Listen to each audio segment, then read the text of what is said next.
Hello everyone, this is Akshay and welcome to our channel exam review. आप सभी students का exam review के education platform पे स्वागत है। आज हम डिस्कस करने वाले हैं आईबीपीएस पीओ नोटिफिकेशन 2021। एक रिलीफ मिला है हमें आईबीपीएस पीओ का नोटिफिकेशन मिलने के कारण, क्योंकि हम सब ने ये सोच लिया था कि पेंडेमिक है, क्या पता पीओ नोटिफिकेशन आएगा या नहीं भी आएगा, क्लर्क का क्या होगा। क्योंकि जिस तरीके से हमने देखा है कि एसबीआई क्लर्क का जो प्रिलिमिनरी जो रिजल्ट है वो अभी तक होल्ड पे रखा गया है। इस कारण मैंने कन्फ्यूजन्स थे वो आपके सॉर्ट आउट हो गए होंगे, क्योंकि पीओ का नोटिफिकेशन आ गया है। इस नोटिफिकेशन के अंदर अपन डिटेल के अंदर एनालिसिस करेंगे कि पर्टिकुलर एज क्या होगी, क्या आपकी ग्रेजुएशन किस डेट से पहले होनी चाहिए, क्या आईबीपीएस ने डिमांड की है।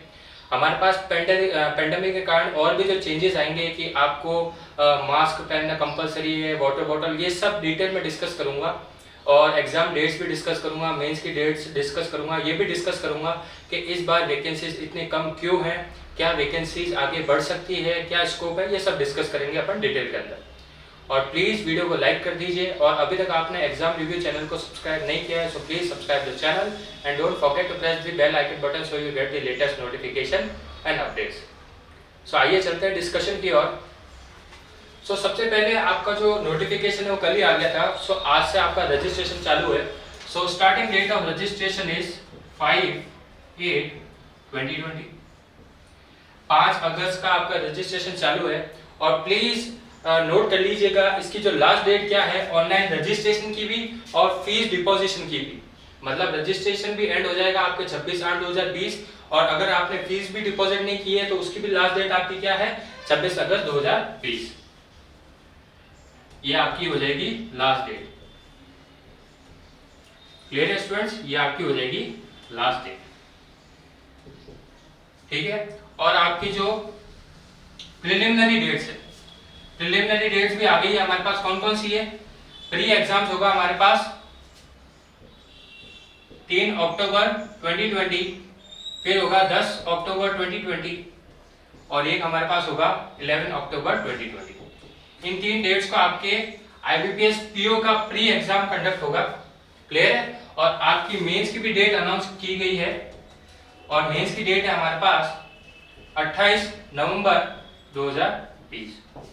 देखो आरआरबी का नोटिफिकेशन आया था, उन्होंने कुछ भी टेंटेटिव डेट्स नहीं दी थी, लेकिन इसके अंदर हमें एक खुशखबरी ये मिली है कि डेट्स इन्होंने लॉन्च कर दी गई है। डेट्स आपकी प्रिलिमिनरी डेट्स है, 3 डेट्स हमारे पास, 3, 10 और 11, ये अक्टूबर को होंगे। क्लियर है। और नवंबर को हमारे पास मेंस का एग्जाम होगा 28 तारीख को। ठीक है। अब आते हैं, देखो हर बार आईबीपीएस क्या पीईटी कराती है, that is pre examination training. इस बार अगर आप नोटिफिकेशन देखोगे तो प्री एग्जामिनेशन ट्रेनिंग के आगे हाईलाइटेड करके एक ब्लैक डॉट स्पॉट करा गया है। इसलिए करा गया है क्योंकि पेंडेमिक के कारण तो जो पीईटी हमारी हर साल होती रहती है, तो इस साल शायद ही कंडक्ट होगी। और बल्कि आप अगर नीचे नोटिफिकेशन में पढ़ोगे तो उन्होंने साफ से मना कर दिया गया है कि इस बार पीईटी नहीं होगी। कुछ कह नहीं सकते, प्री एग्जामिनेशन ट्रेनिंग आपकी हो भी सकती है, नहीं भी हो सकती है, लेकिन एज ऑफ नाउ आईबीपीएस ने क्लियरली मेंशन कर रखा है अपने नोटिफिकेशन में कि इस साल वो पीईटी नहीं कराएगी। अब चलते हैं हम अपने एज की ओर। मिनिमम एज है 20 इयर्स,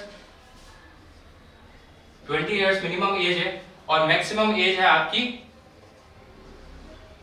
30 इयर्स। जो भी अपनी कैटेगरी से बिलोंग करते हैं वो अपनी एज रिलैक्सेशन देख लीजिएगा कि उन पर्टिकुलर कैटेगरी को कितना एज रिलैक्सेशन मिला है। क्लियर है स्टूडेंट्स। और ग्रेजुएशन, आपकी जो ग्रेजुएशन होनी चाहिए वो एज ऑफ 26 अगस्त 2020 से पहले ग्रेजुएट आप होने चाहिए। इसके बाद अगर आप ग्रेजुएशन करते हो तो आईबीपीएस इसे कंफर्मेशन नहीं देगी। आपको इस डेट से पहले ग्रेजुएशन कंप्लीट होनी चाहिए आपकी। Graduation must be completed by 26/08/2020। इससे पहले या इस डेट तक आपकी ग्रेजुएशन कंप्लीट होनी चाहिए, इसके बाद की एक्सेप्टेबल नहीं है। क्लियर है स्टूडेंट्स। उस डेट तक भी एक्सेप्टेबल नहीं है। आप सोचे होंगे कि मेरी जो ग्रेजुएशन है, जब इसका जो इंटरव्यू होगा या जिसका डॉक्यूमेंट वेरिफिकेशन होगा उससे पहले मेरी ग्रेजुएशन कंप्लीट हो जाएगी। सो प्लीज आप फॉर्म फिल मत कीजिएगा, आईबीपीएस रिजेक्ट कर देगी, क्योंकि ग्रेजुएशन एज ऑफ 26/08/2020 से पहले या इस डेट तक ही मंगाई है आईबीपीएस ने। अच्छा, अब एग्जाम की तरफ चलते हैं। एग्जाम पैटर्न क्या रहेगा? अच्छा, एग्जाम पैटर्न हमारा प्री के अंदर आपको पता ही है 3 सब्जेक्ट रहते हैं। एक रहता है हमारे पास इंग्लिश, दूसरा है क्वांटिटेटिव एप्टीट्यूड,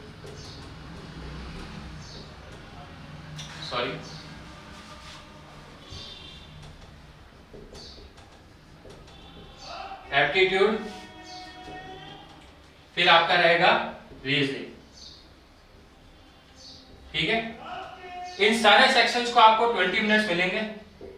सारे सेक्शन में 3 सेक्शन है, हर एक सेक्शन में आपको 20 मिनट्स मिलेंगे, लेकिन नंबर ऑफ क्वेश्चंस चेंज हो रहे हैं। जैसे इंग्लिश में आपको 30 क्वेश्चंस ही देखने को मिलेंगे, आपको क्वांटिटेटिव एप्टीट्यूड के अंदर 35, रीजनिंग के अंदर 35, और हर एक क्वेश्चन 1 मार्क्स का होगा। क्वेश्चन सही करने पे आपको 1 मार्क्स मिलेगा, और क्वेश्चन गलत करने पे आपको पेनल्टी मिलेगी -1/4। मतलब अगर आप क्वेश्चन गलत करते हो तो आपके -1/4 मार्क्स डिडक्ट हो जाएंगे। क्लियर है? ये तो हमने प्री एग्जाम्स का पैटर्न देख लिया। अब मेंस एग्जाम का पैटर्न देख लेते हैं। और जिस हिसाब से मैंने लिखा है इंग्लिश, क्वांट, रीजनिंग, तो इसी हिसाब से इसी सीरियल वाइज में आपके प्री के जो सब्जेक्ट्स है वो डिस्प्ले होंगे मॉनिटर पे। अब चलते हैं मेंस की ओर।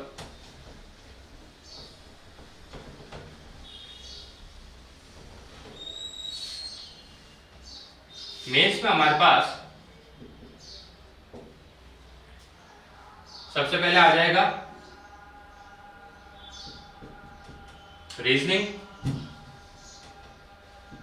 रीजनिंग एंड कंप्यूटर,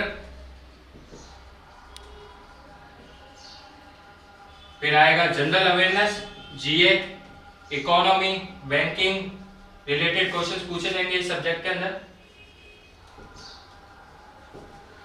फिर आपका आएगा डेटा इंटरप्रिटेशन एंड एनालिसिस। ये आपका क्वांटिटेटिव एप्टीट्यूड ही है, लेकिन मेंस में इसका नाम डेटा इंटरप्रिटेशन एंड एनालिसिस हो जाता है। ठीक है, और आपका लास्ट क्या रहेगा? लास्ट रहेगा आपके इंग्लिश।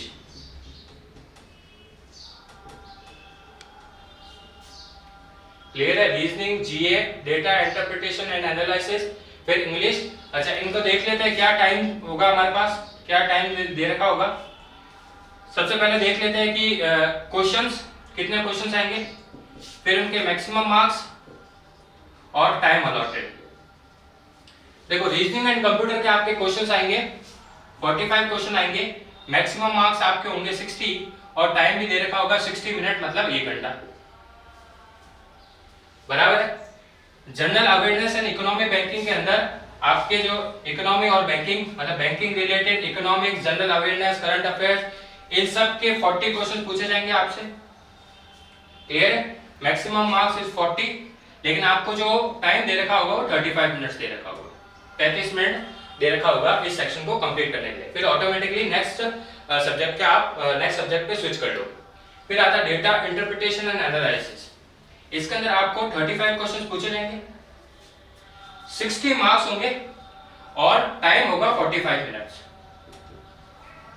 टाइम होगा आपके क्या? 45 मिनट्स। अच्छा, इंग्लिश में आपसे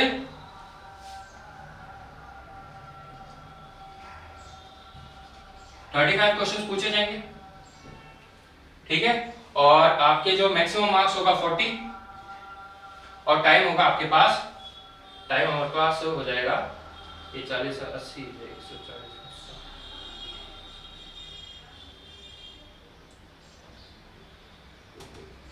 40 मिनट्स। ठीक है, 60 इसके अंदर आपको, और जनरल अवेयरनेस इसके अंदर आपको 35 मिनट्स मिलेंगे, डेटा इंटरप्रिटेशन एनालिसिस के अंदर 45 मिनट्स मिलेंगे, और इंग्लिश के अंदर आपके क्वेश्चन 35, मैक्सिमम मार्क्स 40, और टाइम दे रखा होगा 40 मिनट्स। क्लियर है? तो इस हिसाब के आपके क्वेश्चन कितने बन गए? क्वेश्चन बन गए आपके पास 5 15, ये आ जाएगा 1 इधर 4 4 8 3 12 13 14 15, 155 क्वेश्चंस। क्लियर है? 155 क्वेश्चंस और मैक्सिमम मार्क्स आपके हो जाएंगे 200 और टाइम अलॉटेड विल बी,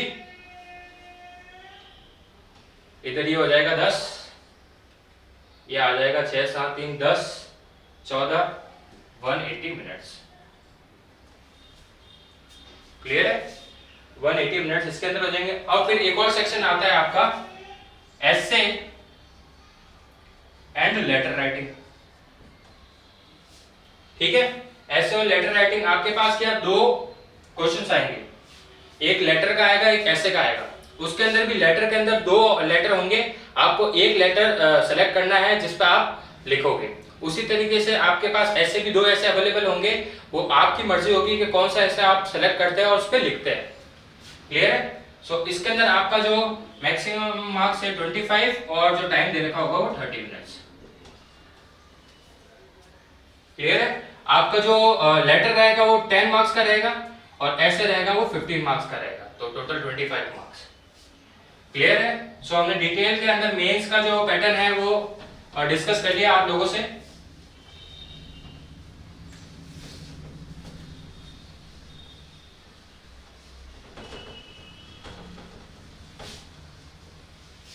अब चलते हैं नेक्स्ट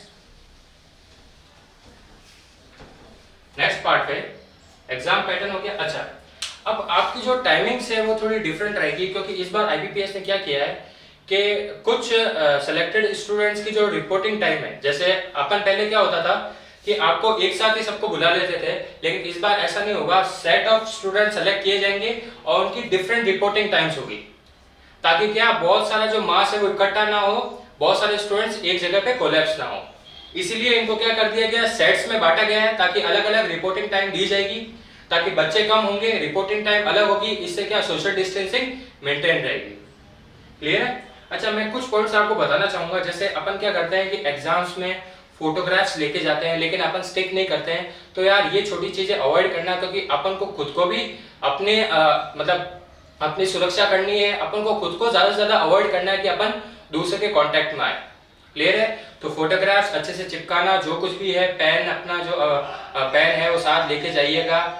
जो आप हमेशा करते हो कि जैसे आपके पास डॉक्यूमेंट्स होते हैं लेकिन उसकी क्या कॉपी आपके पास अवेलेबल नहीं होती है, आप फोटो कॉपी की जेरोक्स की दुकान पे इधर उधर जाते हैं, तो प्लीज ये सब चीजें अवॉइड कर देना, क्योंकि अब सीन डिफरेंट होने वाले हैं। क्योंकि इसके अंदर आपको जो जरूरी चीजें आपसे जो मंगाई हो, क्या क्या मंगाई है। अच्छा, एक चीज और, जब आप एग्जामिनेशन हॉल में जाते हो या उससे पहले, एग्जामिनेशन हॉल से एंटर होने से पहले, जैसे गेट के बाहर ही आपके पास बोर्ड लगा रहता है और उसके अंदर रोल नंबर्स की लिस्ट लगी रहती है और उसके सामने क्या लगा होता है कि कौन सा रूम अलॉटेड है उस रोल नंबर के स्टूडेंट को। तो ये सब भी चीजें कुछ भी नहीं होगी, कोई भी बोर्ड्स नहीं होगा, ताकि ज्यादा से ज्यादा लोग असेंबल नहीं हो, इसलिए इस चीज को भी हटा दिया गया है। रोल नंबर की जो मैपिंग्स है सेंटर के बाहर वो नहीं होगी। आप जैसे ही आप एंटर करोगे उस एग्जामिनेशन सेंटर के अंदर, तो एक पर्टिकुलर इन्विजिलेटर होगा जो आपका रोल नंबर चेक करके आपको उस रूम में भेज देगा। क्लियर है?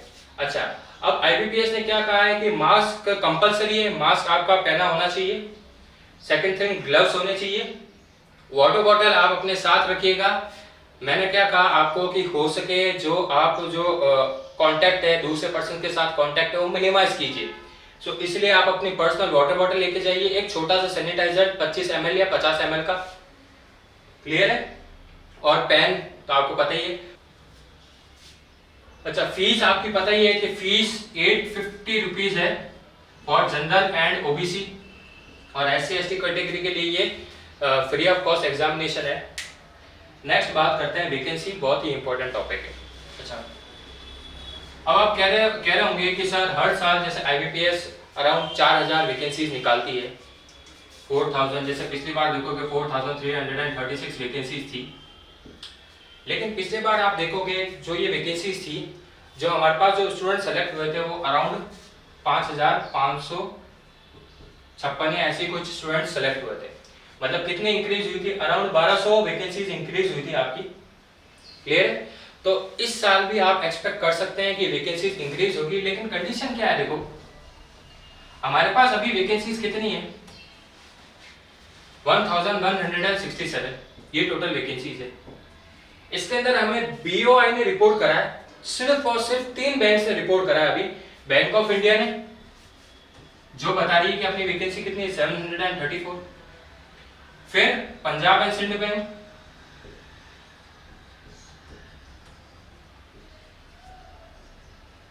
ये पीओ की वैकेंसी 83 बता रही है। और यूको बैंक ने बताया है कि वो 350 पीओ सेलेक्ट करेगी। लेकिन आप देखोगे कि पिछली बार भी नोटिफिकेशन के अंदर आंध्रा बैंक हुई, बैंक ऑफ बड़ौदा हुई, इन्होंने पीओ की वैकेंसीज नल बता दी कि हम एक भी पीओ सेलेक्ट नहीं करेंगे, जीरो। अगर आप पुराना नोटिफिकेशन में जाओगे तो बैंक ऑफ बड़ौदा के आगे जो वैकेंसीज के लिस्ट में देखोगे आप जीरो वैकेंसीज, मतलब एक भी वैकेंसी नहीं है। लेकिन आप देखोगे कि आईबीपीएस पीओ में इस बार बैंक ऑफ बड़ौदा ने मतलब सेलेक्ट किए ही है, मतलब नोटिफिकेशन में नहीं जारी किए, लेकिन नोटिफिकेशन के बाद जो प्रोसीजर होता है उसमें अपनी जो वैकेंसीज है अलॉट की है। तो हमारे पास बहुत सारी बैंक है, जैसे पंजाब नेशनल बैंक है, यूनियन बैंक है, कैनरा बैंक है, आपका जो हो गया बैंक ऑफ बड़ौदा हो गया, ये सब बैंक्स भी अपनी जो रिजर्व है, अपनी जो सीट्स रिजर्व है पीओ की, वो प्रोसीजर के बाद भी अलॉट कर सकते हैं, तो टेंशन मत लीजिएगा। सो हमारे पास वैकेंसीज 1167 है, तो अपन एक्सपेक्ट कर सकते हैं कि ये करीबन 2500 से 3000 तक की वैकेंसीज आपकी पीओ में अवेलेबल हो जाएगी। सो गाइस पैनिक मत होइएगा कि इतनी कम वैकेंसीज है, कैसे तैयारी करें अपन, हमारा क्या होगा यार, हम तो वैसे ही एवरेज है। बस कुछ नहीं करना है, जितना एफर्ट्स पहले लगा रहे थे उससे डबल या ट्रिपल एफर्ट्स लगा दीजिए, क्योंकि यार ये आपके हाथ में नहीं है कि वैकेंसीज कम हो रही है ज़्यादा हो रही है, ये आपके हाथ में नहीं है, लेकिन सिलेक्शन पाना आपके हाथ में है। क्लियर है? देखो मैं अगर जेन्युइनली बात करूंगा तो यही कहूंगा कि वैकेंसीज का इम्पैक्ट पड़ता है, क्योंकि ऐसा भी हमारे पास होता है कि अपन बहुत ज़्यादा एफर्ट डालते हैं फिर भी नहीं हो पाता है, क्योंकि सेलेक्ट तो सिर्फ इतने ही जने होंगे। ऐसा तो नहीं है कि आपने मेहनत नहीं की, आपने भी मेहनत की है, लेकिन आपसे एक्सपेक्ट क्या करा है आईबीपीएस को, बहुत ज़्यादा मेहनत करवाना चाहता है आपसे, बस ये समझ लीजिए। सो स्टार्ट कर लीजिए प्रिपरेशन, नंबर्स के खेल में मत जाइए यार। और जो लोग अगर एक्चुअल में जो प्रिपरेशन कर रहे हैं वो वैकेंसीज के नंबर्स पे नहीं जाते, उन्होंने देखा चलो ठीक है नोटिफिकेशन आ गया है, अपनी प्रिपरेशन स्टार्ट कर देते हैं।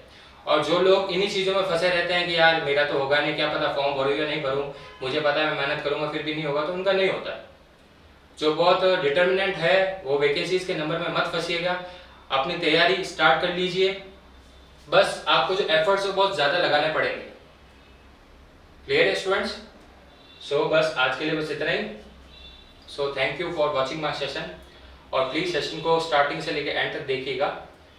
और अगर अभी तक आपने चैनल को सब्सक्राइब नहीं किया so please subscribe the channel and don't forget to press the bell icon button so you get the latest notification and updates.